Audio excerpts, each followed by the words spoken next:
festival in Dança. I'd just like to say some words to the context. This event is held in the framework of the European project Premiere, Performing Arts in a New Era, which brings together cultural institutions, artists, researchers, technology partners across Europe to explore how digital transformation is reshaping the performing arts. Premiere is a collaborative initiative designed to support innovation in live performance with a special focus on access, sustainability, and digital experimentation, reaffirming its commitment to promoting dialogue and creation in a rapidly evolving artistic landscape. Coliseu Porto Ageas plays a key role in the consortium as a host and connector between artists, audiences, and emerging technologies. Today's discussion places us at the intersection of artificial intelligence, digital embodiments, identity, and ethics in the performing arts. As artists increasingly engage with avatars, digital doubles, algorithm systems, we find ourselves reimagining not only the aesthetics of performance, but also its politics, particularly how gender, embodiment, and representation are negotiated in virtual and hybrid spaces. This conversation is timely and urgent, especially as digital tools present both possibilities for liberation and the risks of reinforcing exclusionary norms. This debate is part of the wider program of the DDD Festival, Dança, that dedicates to the exploration of contemporary artistic practices. DDD invites creators, thinkers, and audiences to reflect on the present and future of dance and performance. By hosting this discussion, the festival continues its mission to ask bold questions about how we move, express, and relate in a digitally mediated world. We are thrilled to contribute to this year's edition with a debate that amplifies voices, interrogating identity through cutting-edge digital lenses. We are honored to be joined by an extraordinary panel of artists and thinkers whose works, lives, and the crossroads of technology, performance, digital identities, and self-representation. Catarina Miranda, whose choreographic and scenographic language weaves voice, light, and movement into trance-like meditations on the body and its transformations. Elioa Steffen, an interdisciplinary artist whose practice explores queer belonging, transfeminine ecstasy, and collective reimagining of identity. Justin Shoulder, also known as Fasmahama, a storyteller whose mythic altar creatures and sculptural costumes give life to a queer Philippines futurism grounded in ritual and community. And João Pedro Fonseca, a Lisbon-based artist whose transdisciplinary practice merges cyber-spirituality, artificial intelligence, and xenomorphic aesthetics to imagine new post-human horizons. He also co-directs the ZABRA, Center for Post-Human Art Research, which focuses on intersection of art, technology, and science. Each of these voices brings a unique lens to the themes we are about to explore, and we look forward to a rich and provocative exchange. Thank you for joining us.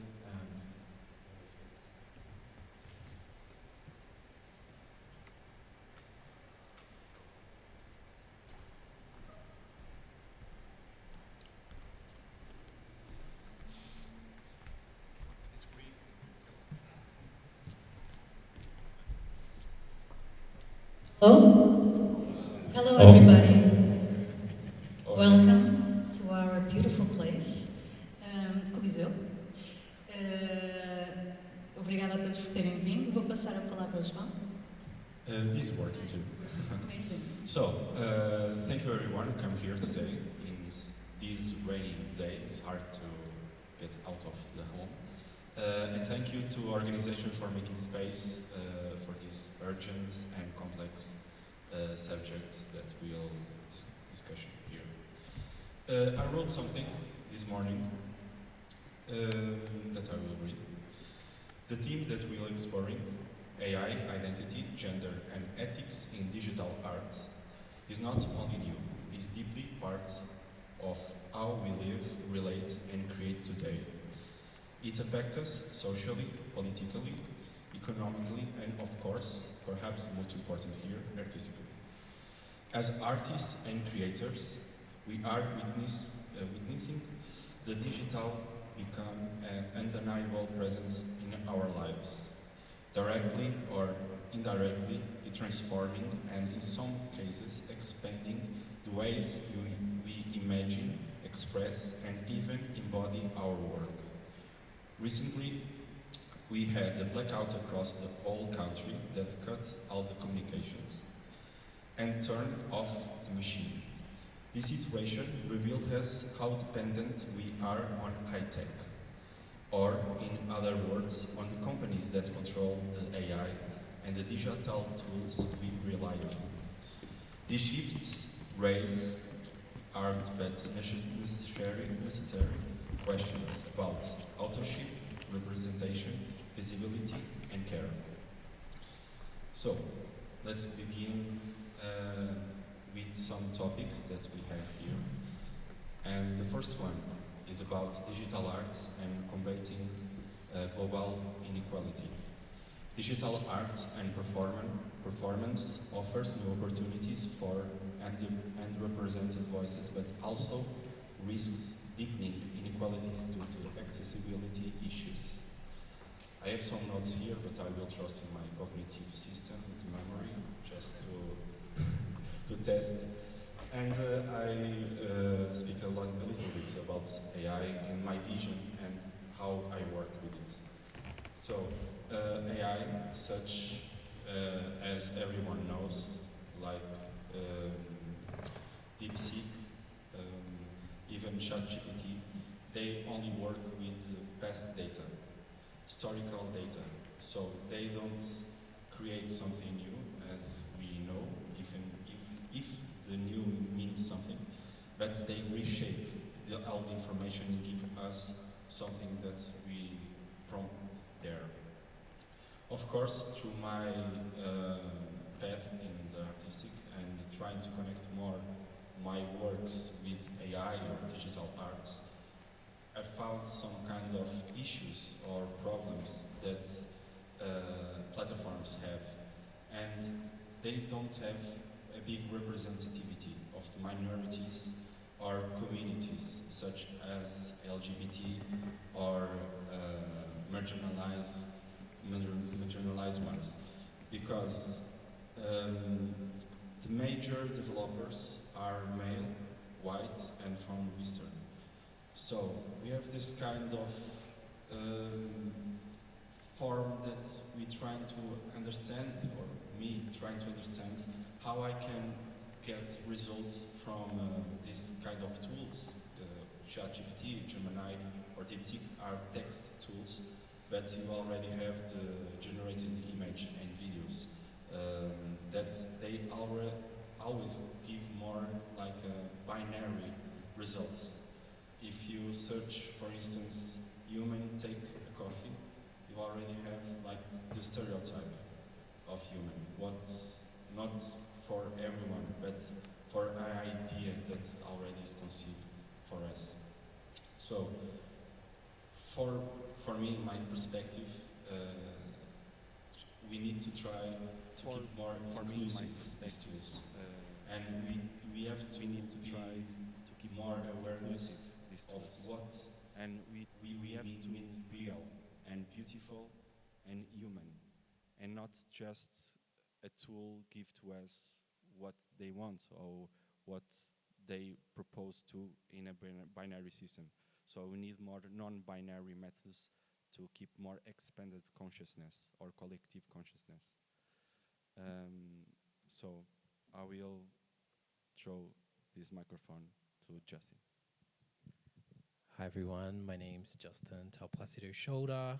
I'm based on Gadigal country, Sydney, Australia.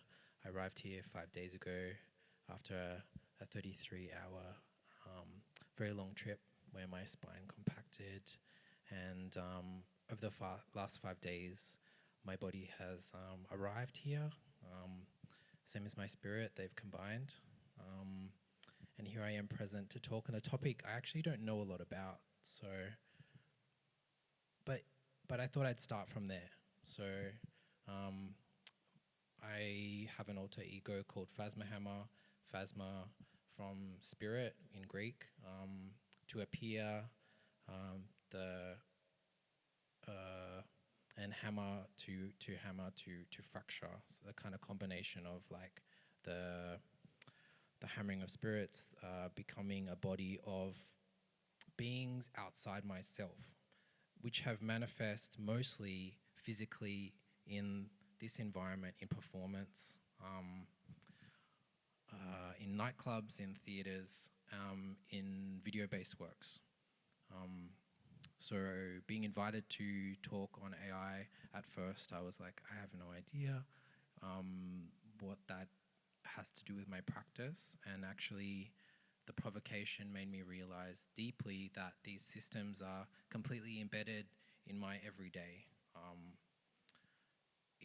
I was like, okay, shit, I better become aware, I better get an understanding of these systems, because a lot of my work is actually about the fear of technology. So I have a figure called Carrion, part human, part machine. In a kind of metaphysical sense, it's a drawing of something both super ancient and futuristic as part of a body of work that's future folklore. So a lot of the work's about a kind of anxiety to do with technology. So learning that, I mean, if I'm going to think about the ethical considerations, it's all about self-authorship for communities to have access to these types of technologies. But I mean, I'm curious what other people think. I really don't feel, I mean, just looking at the kind of like technocrats that hold the positions of power, I don't feel super positive about the future around AI. And if I'm to be completely honest, a lot of my fears also around the use of AI and the high amount of resources and power and water and all these kind of things. Maybe I don't know enough about it. So I'm kind of also curious as someone, as an artist who's very much trying to innovate, but also trying to stay in touch with, simultaneously with Indigenous knowledge systems, with communities, how to like hold this space of this kind of innovation that I actually perceive as something as a threat. I'm just going stream of consciousness. So for me, it's like I'm just going to respond to other people's probably much more detailed knowledge about these systems, but I can come at it from a position of working within diverse communities in Sydney, Australia, which include like trans, First Nations, Asia Pacific communities, where we do self-represent our work in digital spaces, not AI at this stage. So yeah, I think I'm coming at this from a kind of learning space as well. Yeah.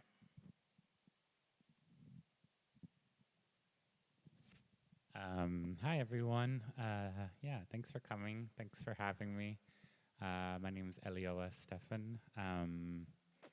And maybe to frame myself a little bit, I'm an artist. I sort of come out of theater. Sometimes I call myself a recovering theater kid.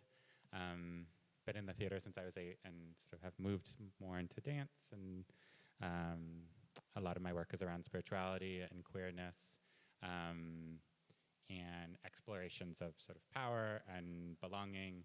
And then sort of another part that is quite interwoven with that is sort of a scholarship around queer history and with an emphasis around queer ethics and an exploration of how we relate to violence and to power and to each other, and sort of what does queerness offer or teach or suggest around this. And so one of the things that I actually wanted to bring in, because I was thinking about this, it was like, oh, it's really interesting to be asked to sit on this panel in this moment. And one of the ways of understanding this moment is a moment of mass death or genocide facilitated by AI. So thinking very specifically around Palestine. And for me, I bring that in not so much because I think it necessarily answers any questions, but I think one of the things that I often try to do in my work is to hold a certain level of stakes while also bringing in joy and camp and fun and taking these lessons from queer art making throughout history. But yeah, to say, okay, so we're talking about tools that in another context are used for mass death, for facilitating that. And not only in Palestine, I can also look to my own country in the US and the ways in which AI is being used to target people for deportation and the like massive amount of harm that is in many cases. So this is sort of what I think about, or this is sort of where I place it, is like, for me, the stakes are quite high with this when we think about this technology, when we think about this tool. So when I think, so then if I think about if I want to think about this question of the ethics of representation, one of the things that I've been sitting with as I've been learning, and I will say that I'm very newly a research assistant with a project in Amsterdam, part of the ID Lab, which is part of the Academy of Theater and Dance, looking at, now it's going to go out of my head, movement capture, and looking at sort of queer uses of movement capture and how AI affects that, and also sort of queer considerations of that. And so one of the things that I think about is both, in what ways is this technology a sort of fundamentally normalizing technology? In what way is this sort of predictive element of at least certain AI models? And I think it's worth noting that that what we mean by AI is very large and contentious and mushy and porous and fraught. So yeah, to hold that, but to think about, on one hand, in what ways is this technology normalizing, and how does that, as a queer person who doesn't fit norms and isn't interested in fit norms, how does that at least make me nervous, and what kind of cautions does that ask of me and ask of other artists?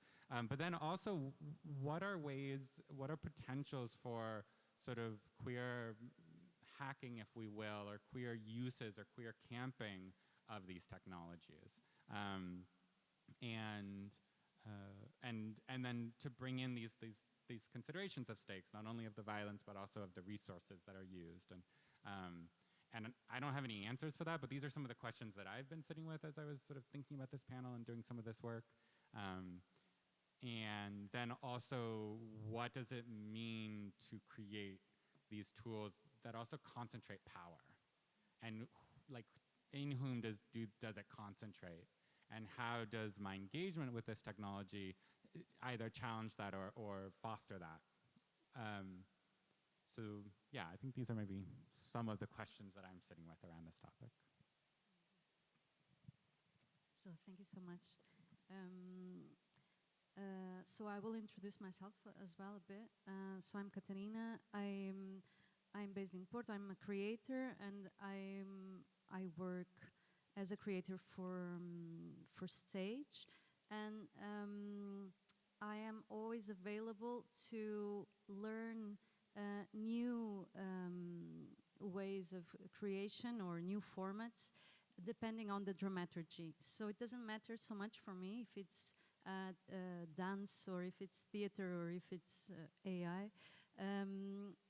What is important for me is, what's the dramaturgy? What are the rules of the game that we are playing? How we are addressing these ideas, and to whom?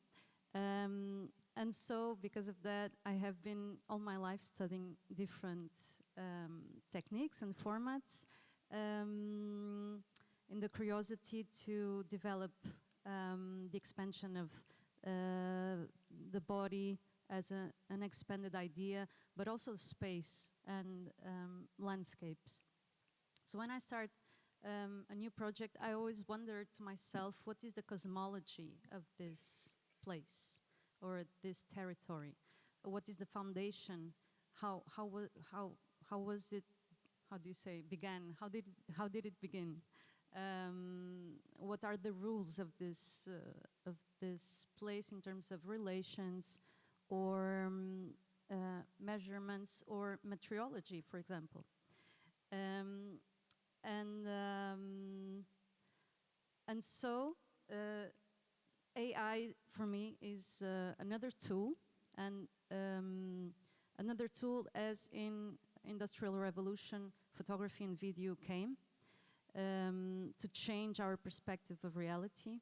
And AI is also another tool to expand, or new technologies to expand the possibilities, engagement, and empowerment of ideas in the artistic creation of discourses, and in the liberation as well of diversity. As simultaneously, we all know it can serve as weapons, no, into ourselves or against ourselves, against the possibility of walls to fall, but to be erected and more pressured. And so, because of this opportunity, I was asking to myself, but actually, who trains AI, no? So, who trains the AI bots? I'm sorry, I'm going to read to be assertive, but AI bots are trained by a combination of machine learning engineers, research scientists, and data curators working at technology companies, universities, and research institutions. So from this information, we already understand that it's a process of learning based by institutions, which already says a lot, no? It's not based in communities, in minories, in individual people. So the big base are big companies and institutions. But as well, the audience, the public, us. We also train AI every day. And this technology is in everywhere, no? In public transports, in hospitals, social security, it's already there. One thing that is important to notice is, as João was saying, is that AI is not inventing anything new. It is reaffirming a society that already exists, and it is a great opportunity to rethink and to reflect on this construction of society. And for that, it has to be democratized for more people and other people, or more groups, communities. It should be democratized so everybody can somehow teach the bots. No? And about the another question, sorry I'm jumping things, but can governments manipulate AI? This was another question that I put myself. That I'm going to read. AI can be influenced or manipulated by governments in various ways, depending on national priorities and the technology involved. And some examples: censorship and information control. AI tools can be used to monitor, censor, and shape media narratives, influencing public opinion and political outcomes. Surveillance. Governments use AI like facial recognition to track citizens, raising privacy concerns, especially in authoritarian regimes. Algorithm bias. AI may be trained on biased data to uphold discriminatory policies or power structures, such as in predictive policing. Weaponizing. As she was saying, states are investing in AI for military use, including autonomous weapons and cyber warfare, posing ethical and accountability challenges. And the last one, policy and regulation. Governments shape AI through laws and incentives, influencing its societal role and ethical direction. And just to finish and go back to the ethic,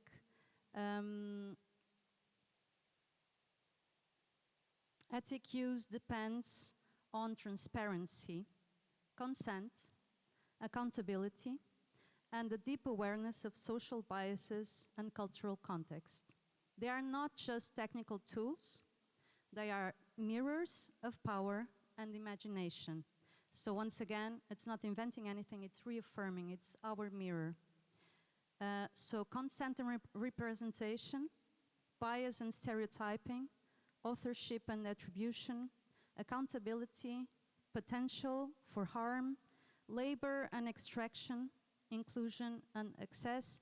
These are some issues that we have to address when we talk about ethics in these new technologies. One of the things that is happening now is the capitalizing our knowledge. I use a lot of AI and I love computers and expand my body until, I don't know, infinite. But I'm looking now in the present that maybe we need to think what is happening now, because everything looks for free. Everyone is using AI as free for everyone, anyone. So, but you have costs. You need to pay some improvements. For instance, ChatGPT, when it comes out, you could use like as you want for like looks like infinity, but now you have limits. And if you want more intelligent results, you have to pay the premium. If you want basic, you have to pay just a little bit just to talk more. If you don't pay, you just talk a little bit. And this, of course, divides, because the rich people or people that want to put money on the AI are the privilege, have the privilege to have access of that knowledge, to access to a knowledge that belongs to everyone, because AI is a global data that everyone contributes. Nowadays, you have something that we already had in our history of the digital world, is open source. Open source is something that have to be more people to participate, because it's like for everyone and no one pays. I know this is not a software that involves AI in the structure, but have some kind of plugins. But for instance, Blender, that is a software, a 3D software that anyone can use. A person just won an Oscar just doing animation in Blender this year. And everyone can do animation in Blender. So when everything is open source, the opportunity is equal, not close to the communities. And of course, we have the problem of the laptops, computers, because AI is not working with AI, with text is okay. It's easy for everyone. But with image or VR or AR, you need a very expensive laptops. So, for instance, you have NVIDIA company that have a lot of money, because everyone have to pay to have NVIDIA to process the rendering of videos, to rendering of image, even from processing AI. So everything have a cost. But if we just give more time to open source, because open source is not so fast, because don't have money inside, is slow, but we have more opportunities to everyone, more for people that don't know some skills and discover with open source. And we already have ones like Stable Diffusion, Touch Design, AudioCraft, that how much people use the open source, more that tools are improved. So I think is a question of trying to understand how the things can be capitalized for money to the companies. And that is something that we need to think when you use AI every day. All right, I'll think of something. So I was reading about the algorithmic gaze and how the male gaze is perpetuated through the AI algorithms, and it's nice to hear how everyone's been speaking to. I mean, I'm learning as this is going. Obviously, all the data sets are trained based on kind of mostly existing societal, the domination of particular beliefs. And I've been thinking about why do I have an aversion to AI? And it's probably a lot around that. Yeah, I don't know if I've got much else to say around that stuff.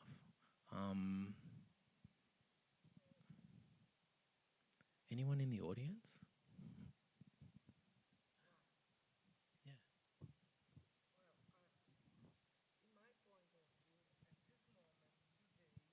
Mm. Yep. Yes. Okay. When he was talking, I love. Yeah. Okay. Because I remember an episode of Black Mirror that the woman have to pay to survive, and then and Black Mirror is old, but I just start to watch 2 weeks ago. So for me, it's new. So at this moment, I relate to Black Mirror, and I think it's no ethical at all. It's no ethical. Understand? First of all, I'm friends of a lot of people that draw, and they all work in our world. They lose their jobs, and it's very sad. They lost their jobs, and I think that this that you have to pay to have more, it's not democratic. No, if you are poor, I'm poor. I can pay. I can pay YouTube. I will pay ChatGPT. Understand? So it's not democratic. I'm a little like him. I'm quite scared of yeah, because of this and these ideas that they have. The people, she told us that develop. Who are these people? We know engineers, but who are these people? That they are taking the world. They have the power. Understand?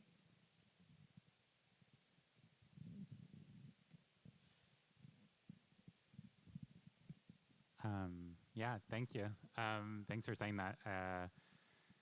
I think one of the things that brings up for me is this question of like how, I think especially as artists, do we relate to precarity and how do we relate to new technologies' impact on it? And I think also one of the things that I think about is also like, how do we make choice about the things that we want to surrender and what things do we want to fight for. Like, this is obviously a technology that's here. It's incredibly powerful, at least in certain ways. I think this comparison to the photography or to video is probably in some ways very apt. And yet I also think that there's a kind of a mythologizing, nailed it, around the sort of inevitability. And I think for me, there's an interesting thing, and there's an interesting opportunity here for us to really sit together and to sort of to think about, like, what are the things that we want to say, yes, this is technology, this is advancement, these things are going to change. Yeah, people have to adapt. And what things do we want to say, no, actually, we want to prioritize human illustration or, and I think there's also a really interesting opportunity being in this space of like, what do we want to ask of our institutions, of the institutions that we do have access to, of DD, of Premier, of this fine space, Coliseum. Yeah. Thank you. Excuse me. What do we want to ask of them? What do we want to say in terms of what is acceptable and what is not? And then I think the other thing for me is at the same time, I think there is I feel a certain kind of call from certain ancestries that I'm a part of, certain lineages of like, okay, and then how do we fuck with it? What do we do? How do we make it our own? How do we demand access, whether that's we get 20 friends and buy a subscription to ChatGPT, or demand of our institution something, or find free alternatives. So for me, I think there's like I'm curious about both. Of like, I'm quite a skeptic, and I think I am someone who maybe personality-wise and perhaps age is a little bit like, but also I know my history of ancestors and of colleagues who take these technologies and do something with them. So I think there's like kind of this both.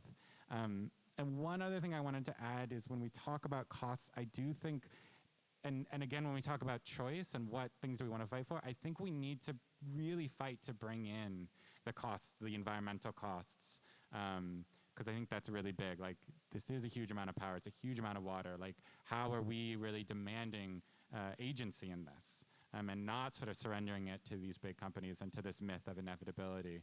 And then also the social costs. Like, one of the things that I think about is the ways in which these companies invisibilize queer people and also like people of color. Like, so I think and those are not two different groups. Those are of course in many ways the same. But yeah, and like that it's a very practical thing, and to like understand why. So just as one example, there's this list. It's called the Dirty, Naughty, Obscene, and Otherwise Bad Words list. And it was developed by Shutterstock, but it's used by a lot of companies like Google and a lot of people who are working with AIs, especially language AIs. And it's all of these words that that the researchers, when they were training the AI, they went through and they looked for these words, and then that got cut. And there's words like kink or queer, or words that in my community are not dirty words, are very necessary words. Me and my friends, we can't exist in platforms where those words don't exist. So I think there's this other thing, and to also understand why, which is that for these companies, it makes more sense to be safe and erase people than to take on the challenges of dealing with queerness and these words, queer words and queer representations that might also open the door to homophobia and transphobia and real violence, and it's safer for them to say, nope, we're not even going to deal with that topic, than to address these things. And so again, I think about this thing of like, in the institutions that we have more access to also, how do we then support and push and support against this kind of ethos of safety, and to say like, actually we want risk, and we want you to do a good job not being violent. Like, and we can ask both of those things. Like, we don't want to be invisibilized, and we don't want to be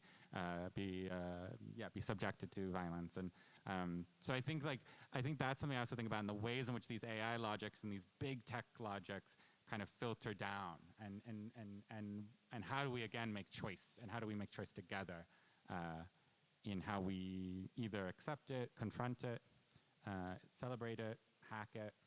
Yeah.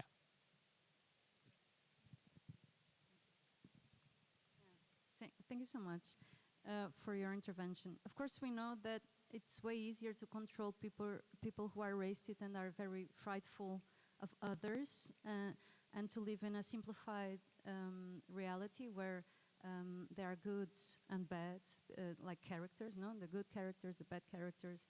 Let's make this country great again. So it's only great. There's no possibility of any other shade of emotion. So this is a structure easier to control and to survive in the long run.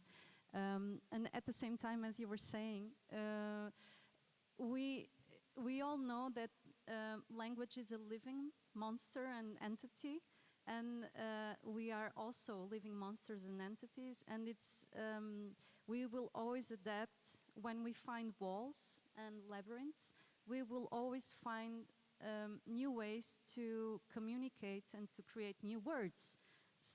And I'm not saying it's okay, all the censorship, but neither ways, there will always be solutions in creative minds or creative bodies and sensitive bodies and sensual. So looking for other ways to relate and to find new words. And we know that language has been being revolutionized, how do you say this? Sensing a revolution. And we need to run to understand very fast what is this new word, this new article. Okay, how do I say this, these things in this to this if I'm facing this community or this community? And this is a kind of electric feeling that it's makes us feel alive.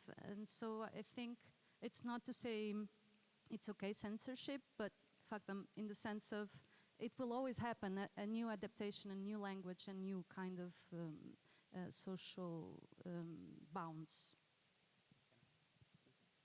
I think one thing that you brought up, yeah, which I agree, I love that. I love language as a living monster, and fuck them, yes, this sounds great. But one of the other things that I was thinking about that you also made me, reminded me of is this way in which I think we also need to have choice as communities and as subcultures about also what doesn't get fed in, about what do we try to hold to ourselves and to hold sacred or to hold private. And for me, I think that there's I feel called to also to call in, like for me, this was really offered to me in my life, like really through some indigenous wisdom, actually from Australia, of someone really talking about the ways in which certain cultures there's like very particular knowledge for very particular kinds of people, and you don't fuck with it.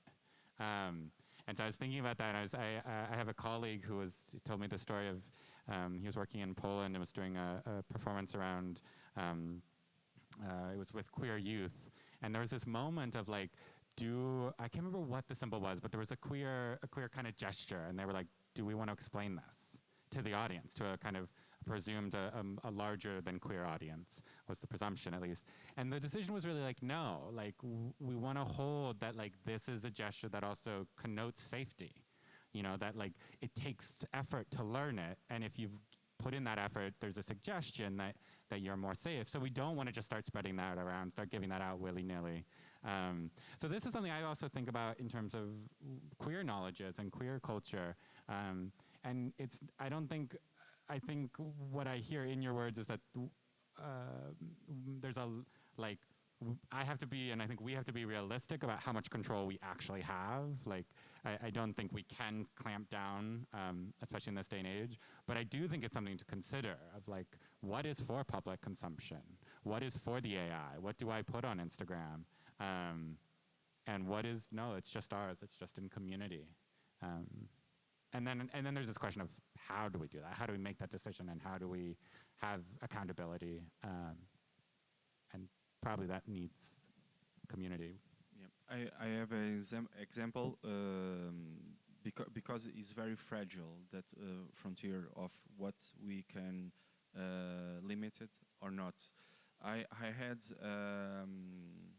installation made by AI last year at Model Lisboa.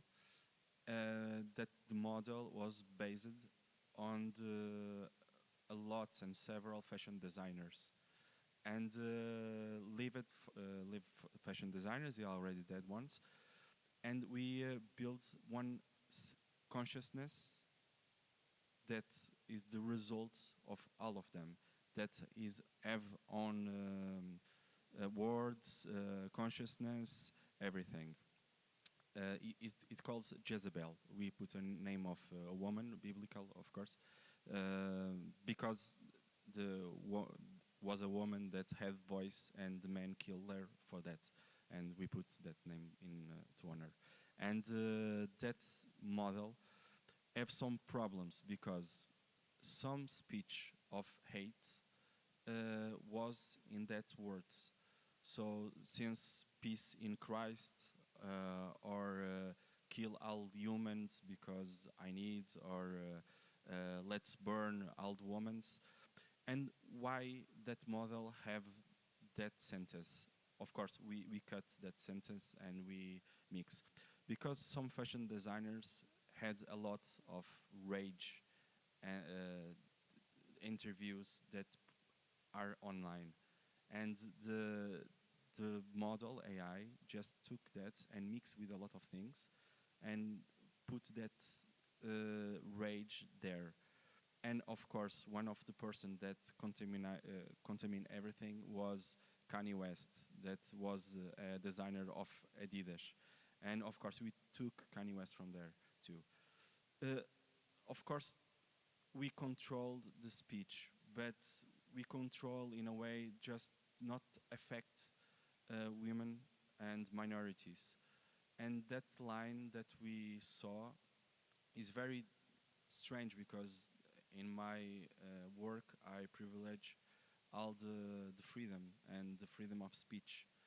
But in that work I found that sometimes the freedom of speech of that AI, because the AI don't understand the human experience, is always from a machine, not from a human. We need to be more careful what kind of creations we put here on Earth. And that one was very, very, the first version, let's call, with Kanye West, was very, very conflictive, very, I don't know, like a demon. But the demons are good too, I don't know, but that one was very, very strange. And it's interesting because we thought a lot of how we can give a body to this consciousness. And we just create a latex form of skin, and everyone feels like represented, like is alive, because the skin have this kind of material that is very vivid. Everyone have skin and was very shining, and everyone felt like very connected because words are right and very thoughtful and very meaningful in that way of fashion thinkings and fashion designers. So it's very interesting because nowadays, and is one of the questions that are here, is avatars. What is avatar in these days? What is the representation of us in digital? And we have a lot of binary protocols that always ask male or female. Even in formulations of to grants have female or male. So these kinds of the representation of the body and identity with AI, and this is something that I will say in the good way, AI transform in other things. With, for instance, errors, because the hardware of the computers don't have the same thinking and same velocity as our desires. If I want to create something totally new, like this audience in AI, I can do, but it's not the same. It's not this persons. It's not this female, male. The error of AI give some kind of advantage to see new forms, or as I call, xenoforms, something that is strange. And this is very interesting because you have now a lot of artists that are using, for instance, John Raffman, using everything from AI, these issues that I have issues, that AI is not capable to represent a very specific person, and use that to keep alive the term of strange. And for us, human, to be more approach to the strange, because the strange is something that connects everyone. Everyone nowadays is very against something that is not equally to you, is not equal to your identity, to your body, and we're trying to avoid. but trying to keep alive these strangeness or this kind of uncanny faces and uncanny bodies give us more familiarity to something that is new, to something that comes with other ideas, with other forms and proposes. So this is something that is good to see how AI can't do, but do something in our favor. All right.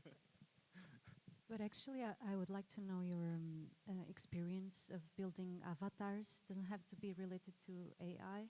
I was thinking in my work, do I build avatars? You know, but I know you somehow do. So, yeah. Okay. Right.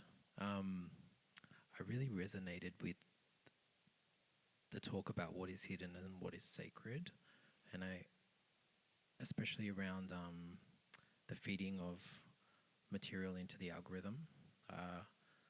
This might just be a bit of an offside thing, but I'm not like very savvy with Instagram, but I do use it. And recently I uploaded a performance on there maybe like 2 weeks ago, and it went viral, which was strange.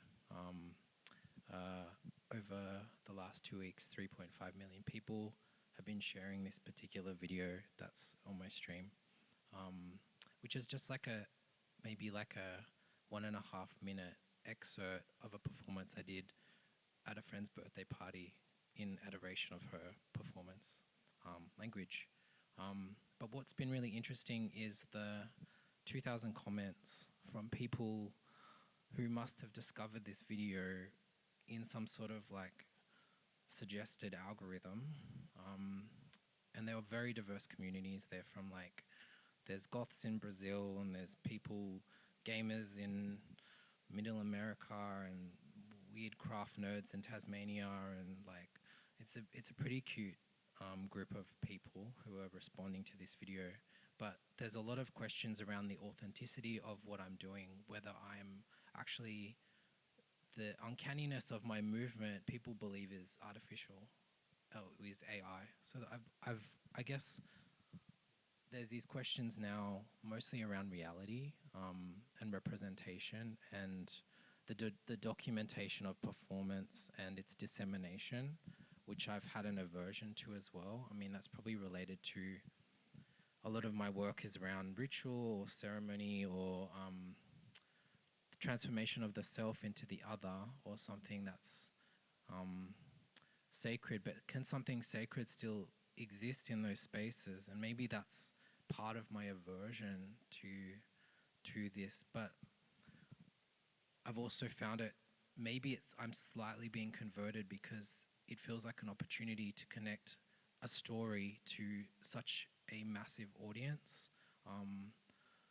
of which have very diverse readings and interests, from a lot of people going, oh, there's a particular, so I'm performing and I come out and it's this big inflatable egg, to the sound of Prof Kiev's Romeo and Juliet, and I've mashed it with a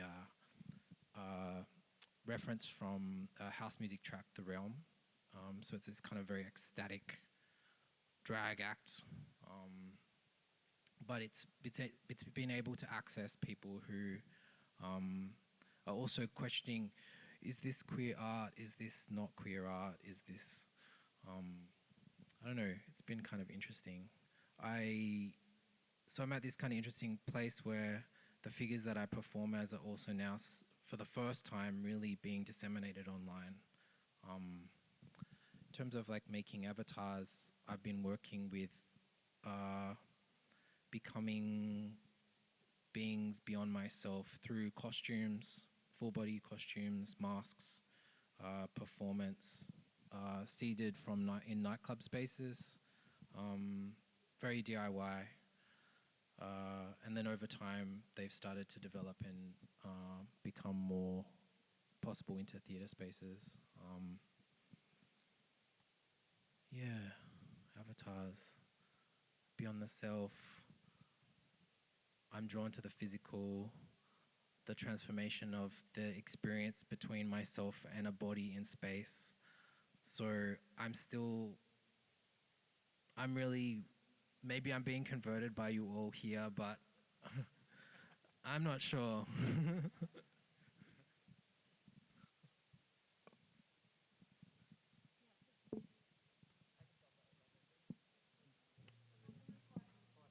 For the recordings. Yeah, thank you all, first of all.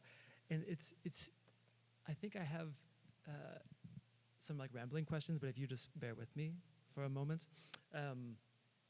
Because we talked a lot about access to resources, that there's a sort of public openness to these tools.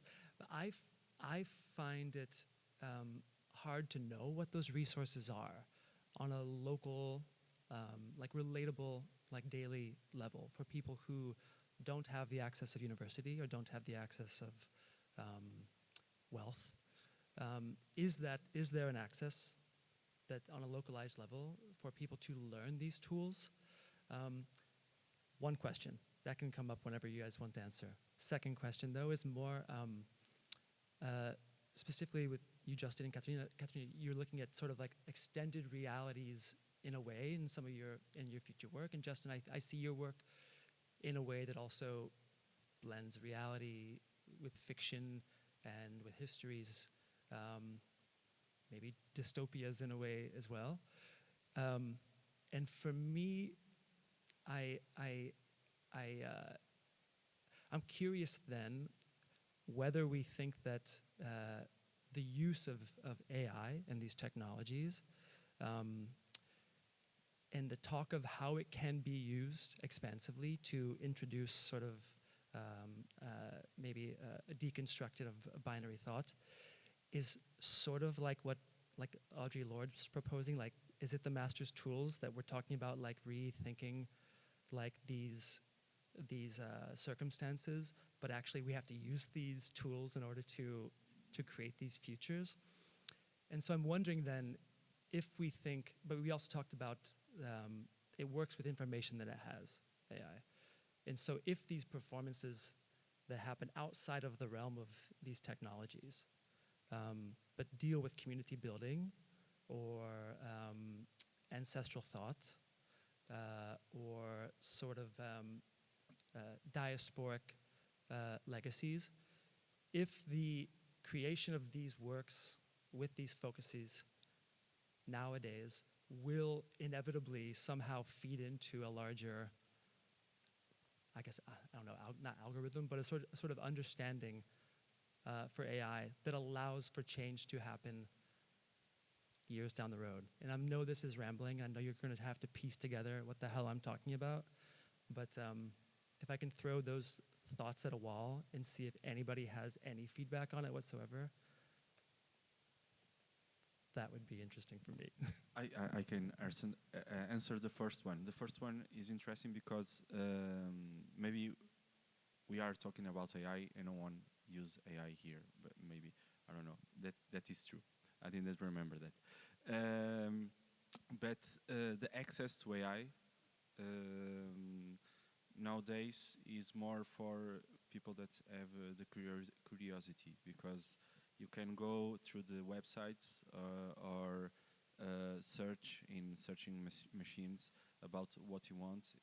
They show a number of them. But because AI now is not integrated to operative systems, such as iOS or Windows, so we are not this kind of AI, this AI that we are talking. But when the day that is integrated to the systems, everyone now is working with AI without knowing. But that takes time, because need more hardware, need more optimization, and even for Apple, this big company, said new smartphone have AI but don't have, because they need to do a lot of upgrades. Even Portugal tried to create his own AI, but when Portugal saw the numbers of creating AI, they stopped it. billions. The price, yeah, is very, very expensive. Creating a nuclear fusion reactor is less than creating an AI. So, I maybe will speak to the second one. I think both yes, it is the master's tool if we want to say it this way. But I'm also curious about whether when we say AI, if we're talking in a category that's too large for that, like, which is to say, I wonder if there are AIs that are or that could kind of quote unquote not be the master's tool. If part of what is possible is a sort of us, whatever I might mean by this us, kind of creating our own, or exploring our own.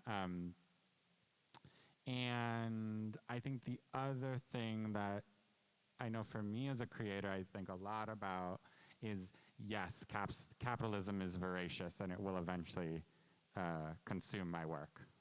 If it hasn't, I mean, if there's any amount of it that's outside of capitalism to begin with, yes, 100%. Or it will be meaningless. So I think this is another thing that we also, I think, can have agency in. It's like, what are we, is it meaningless? Yeah, if it doesn't get big enough to be consumed, then it's meaningless. And so I think like, but does that necessarily then mean it builds a nicer AI or a nicer capitalism? I feel doubt in myself. Yeah, and so then I think it's, to me, I think much where there's more potential, and where I think about this, like, is there such a possibility of, or to maybe pose it in a different way, is there fugitivity within AI? Like, can we work with AI and find a kind of a fugitivity, or an undercommons, or to bring in some of these ways of thinking? And I don't know. I don't know it well enough. But I do think that this is something that people are exploring. And I think one of the things that's always tricky when we're doing this work is we're almost, like, to speak of fugitivity is to speak of being fugitive from, and quite often within, institutions and systems of capitalist consumption. Yeah, so if, even if I think of Fred Moten writing this text, he's writing as a university professor, and he's very conscious of this, right? So it's not that he's somehow totally outside and in opposition, and he's actually very much enmeshed in the system that he's speaking of. And so I think one of the things that I wonder about, and I think especially with AI, although I think about it as someone who works in a university, is in what ways does my attempts at fugitivity actually create some space for liberation, for more a possibility for being, and in what ways does it feed the beast that I'm trying to oppose? And for me, I think this is what surviving in late-stage capitalism is, from my experience. Although it's also, before I put on such a, let me also name that as silly, because I think there's plenty of people who are very much actively outside of capitalism and very much actively opposed to it. And there is a very non-compromising with that. So it's one way of surviving. So maybe I'm going to bring this internal conflict in between being in a society and being as a creator.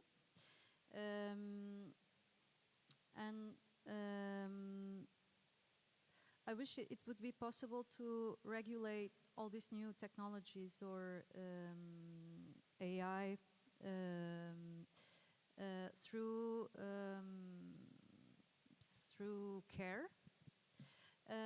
But I understand that we are arriving in a time of late capitalism and falling already into techno-feudalism, no? That everything is rented and nobody has the means to own anything.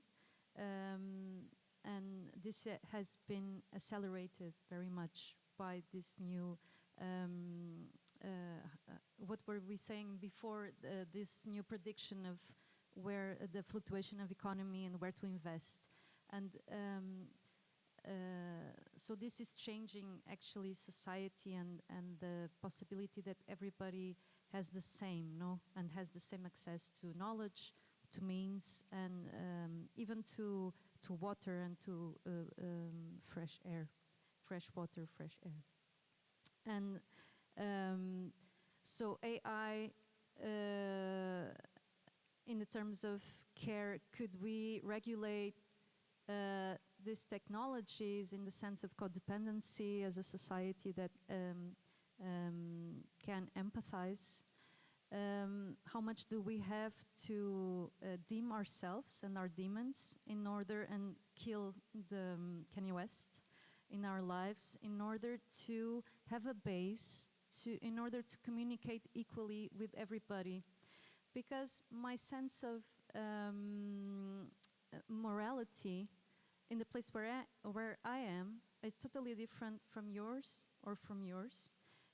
We will have totally different ways of seeing the reality, and our necessities are totally different. So can we still build a base that is how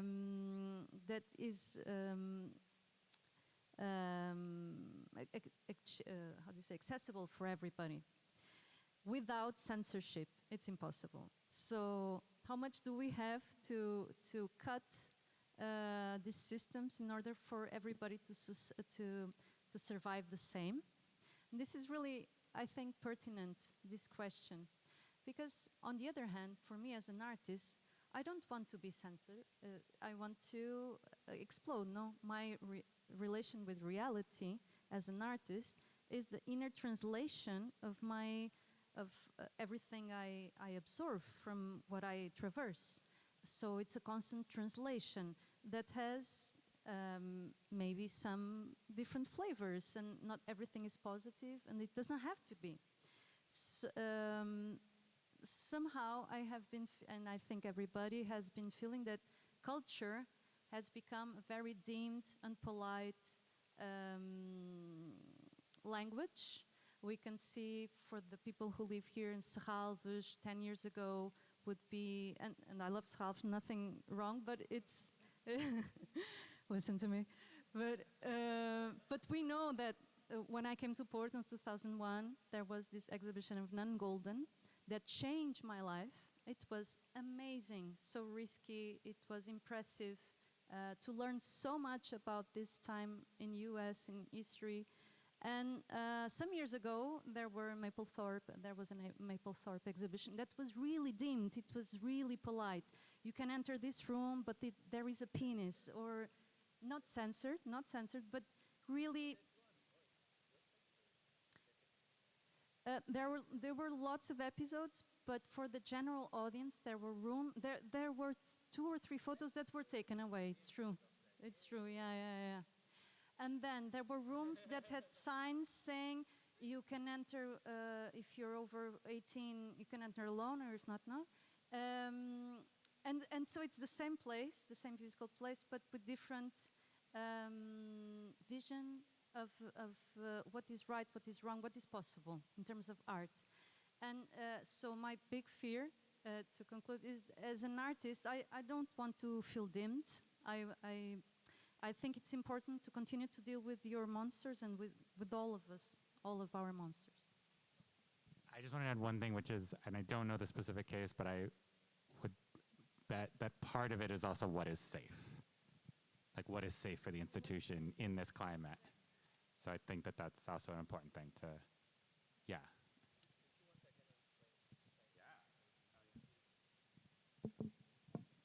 Yeah, sorry because I interrupted you, but I was just thinking, like, it obviously was safe because it was censored. Like, João left the museum because of that. Like, I'm not fully aware of the case. I was still younger than now, and I'm still young, so yeah. But from what I heard and read at that time, like, there were multiple pieces by Mapplethorpe that came to Porto. Like, there was the insurance, all the travel, all the transport costs. and they exhibited it, they put it in the room, and I think the day before the exhibition opened, or even on the day of the opening, they decided to remove some of the pieces.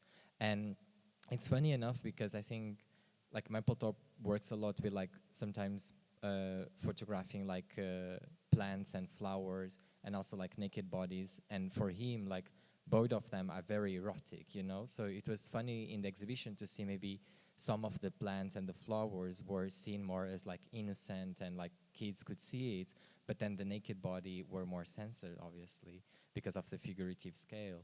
But Mapplethorpe work kind of goes beyond that and kind of sees like maybe everything is erotic. And yeah, I just wanted like to mention about that exhibition. Like, I think I agree with you. Like, I think institutions are playing very safe, and artists then also are embedded in that system.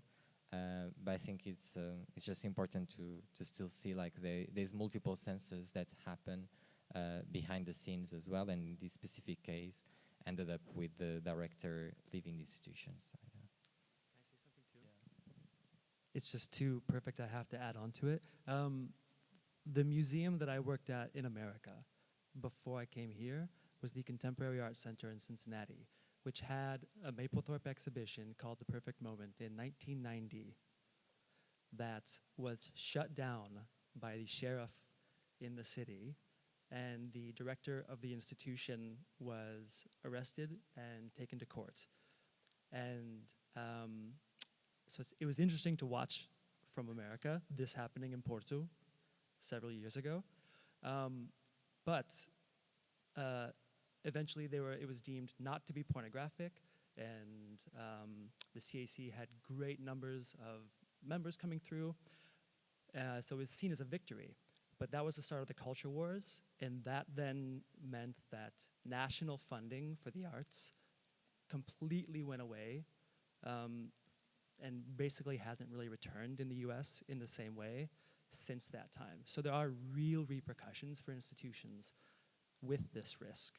And I think it also is important just to acknowledge that it's not, when directors make these decisions, or any kind of decisions that have sort of repercussions, it's rarely not because they don't believe in the vision of the artist, but they're living with these realities, knowing that sometimes one person can make a decision that will jeopardize the trajectories of countless artists after them, or the staff as well. And so, yeah, I think it's also, voila, Trump, here we are. But yeah, sorry, it was just too perfect of a connection between this.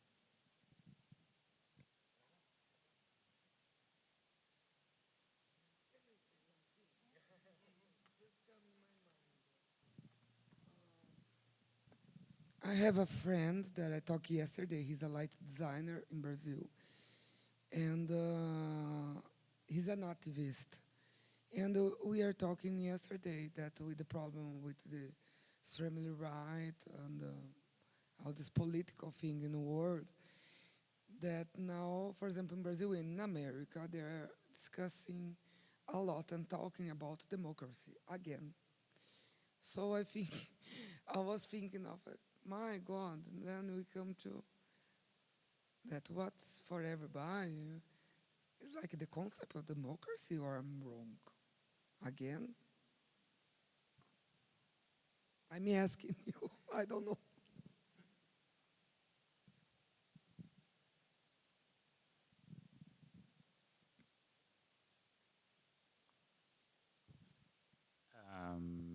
Sure.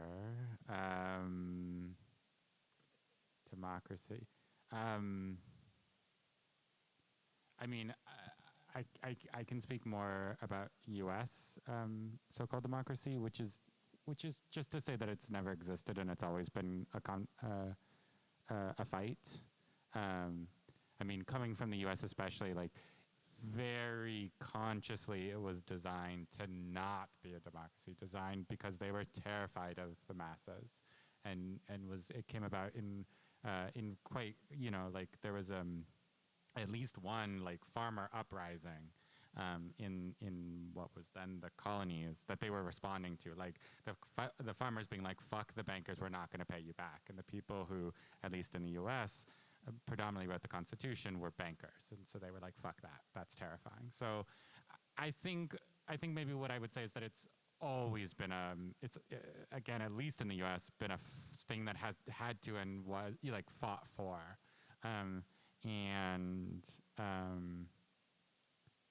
Yeah, and I don't think this is any different, other than I think it's a moment of more people losing and the consequences being more dramatic for more people.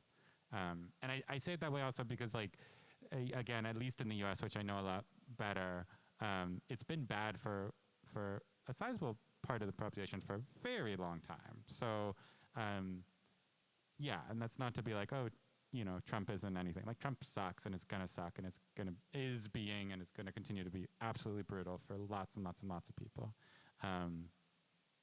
But I think the democracy is a myth more, again, in the US at least. You know, for some reason I keep thinking of like all these strikes and like people getting shot for striking, like a lot of people getting shot a lot of times for striking, like for making a choice not to work. That's, you know, so I think it is a kind of like, what democracy? Which doesn't mean that we give up the levers of power that we have. It doesn't mean that we give up fights. I think that that's really important. Like when I moved to the Netherlands, I remember I moved and there was in my grad school, there was a different program for creative producing. And I remember I got there and people were like, yeah, like crowdfunding, it's the latest thing. You know, you all are doing it in America, that's what we want. And like coming from America in some ways as like an economic migrant, I was like, what the fuck are you talking? Like, that is not a thing to aspire to. So again, there's this thing of like, what are we surrendering? Like how, you know, that we need to fight for. Yeah, like right now in the Netherlands, there's a lot of artists that are beginning to organize around fighting for cultural funding, just like pushing back against the fights. I mean, against the cuts. Yeah.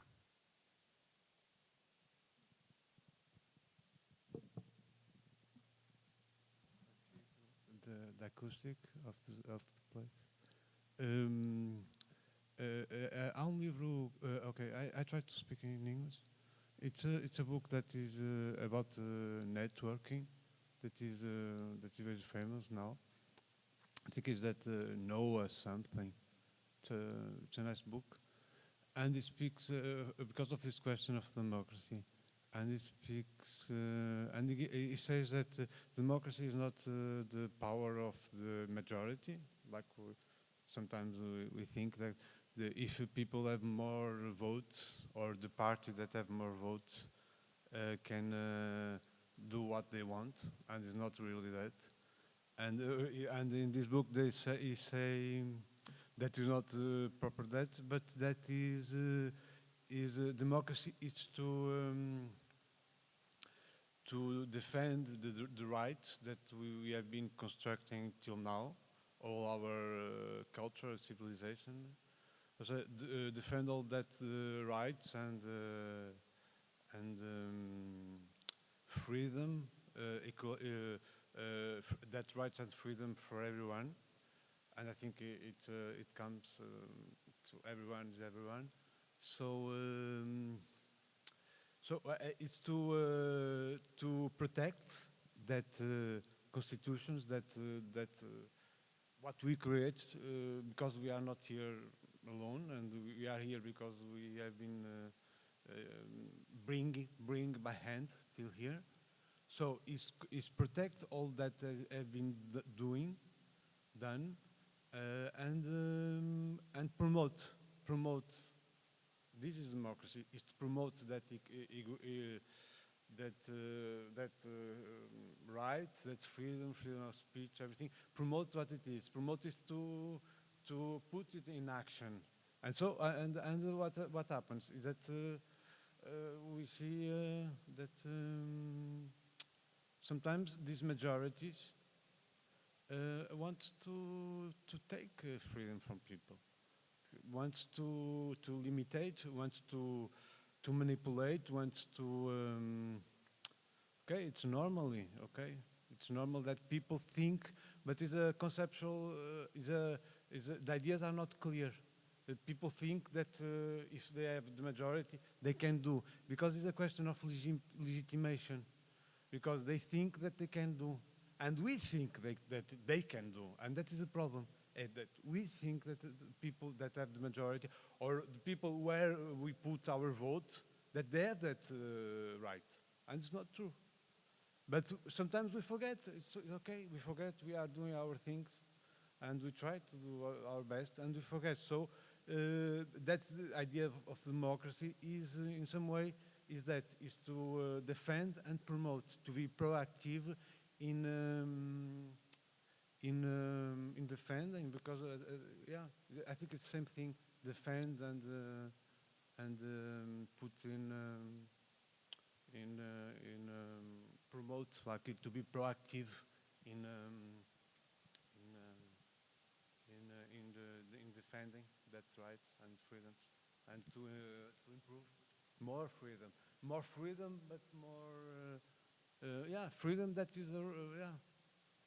Sometimes yeah, freedom is another question that is difficult, because more freedom, yeah, we are trying to see what it is that freedom. So this month we will vote. So I hope in day 18 we can vote in the right one, not in the bad. Everyone knows what is the bad here. So I think we are already over. So because passed a lot of time, and maybe everyone is tired a little bit. It was an amazing conversation.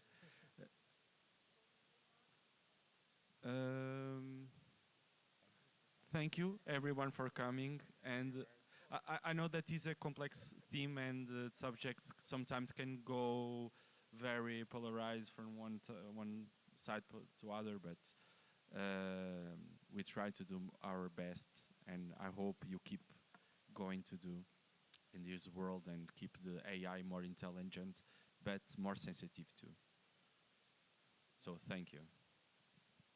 Just thank you all for your words. I appreciate hearing. Yes.